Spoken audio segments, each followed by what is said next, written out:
Joining me now is Jacob Frenkel, chairman of JP Morgan Chase International, also the former governor of the Bank of Israel and a Davos regular. Jacob, nice to see you. Nice to be here with you. 32nd year at Davos at the World Economic Forum. Consecutively. So how would you describe the mood in terms of the global economy this year?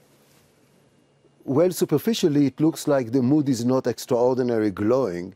But if you look at it, you realize that actually the situation is not as bad as some people make it to be. The United States is doing pretty well.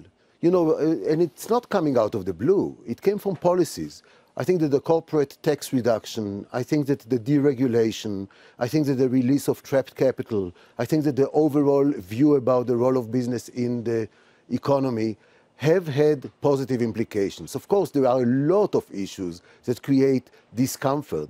The trade relationships, the US-China relationship, the closure issue, things of that type create, therefore, risks and therefore affect the mood. But when you look at the numbers, I think the US is doing pretty well. Of course, one of the things that characterizes this particular year is that the situation is not fully synchronized across the globe.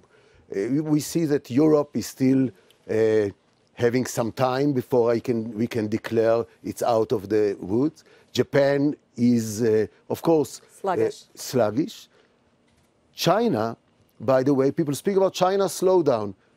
This slowdown, let's put it in perspective, it is 6+%, and it was engineered. It is something that everyone said 2 years ago, that if China does not slow down, there will be a bubble that will be exploding, and here there is this slower down, and the government seems to have its hold on the economy. So I'm therefore less concerned. I do see clouds, but I don't see it from a perspective of a crisis, but rather from genuine slowdown. Yes. Yeah, I mean, you're projecting a more upbeat tone, which is something I'm actually getting from here versus what I think the media and some of the volatility in the markets in the last year was suggesting.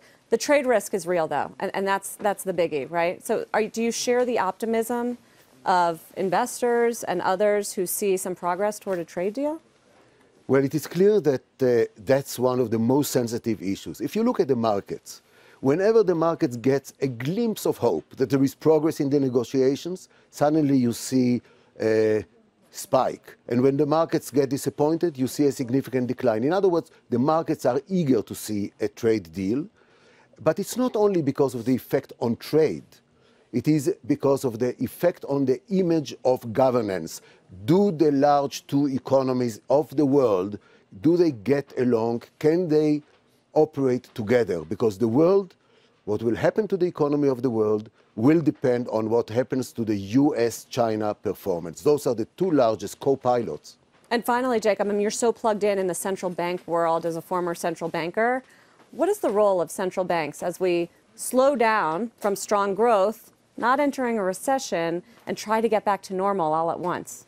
Well, it's tricky. Well, central banks, in contrast with governments, are in practice looking much more into the future than governments. And it is in this regard that occasionally there seems to be a superficial misconduct. However, one of the issues of the past decade was that the central banks have been the only game in town. They were very important, very prominent, but it is not a healthy situation. The situation requires now a much greater role of governments, synchronization between monetary and fiscal policy, and not dysfunctional governments. But I believe that we will see now a period where central banks go not in the same directions. The US will, after a pause of maybe a quarter or two, will continue its normalization process, and this year we will see probably at least one, maybe two hikes of interest rates. Yes, because the economy is doing well.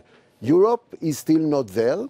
Europe will have still both with its balance sheet situation and interest rate will still be delayed, and Europe and of course Japan still a long way to go. So if you come from outside and you say, how come central banks all go to different directions? That's not the case. The economies are not fully synchronized, and therefore monetary policy must reflect it in going in different directions. Always good to get a check-in on the state of the global economy and projecting away from the doom and gloom, some optimism. Jacob Frenkel, thank you. My pleasure. Jacob Frenkel. Former governor of the Bank of Israel, of JP Morgan, now Chase International.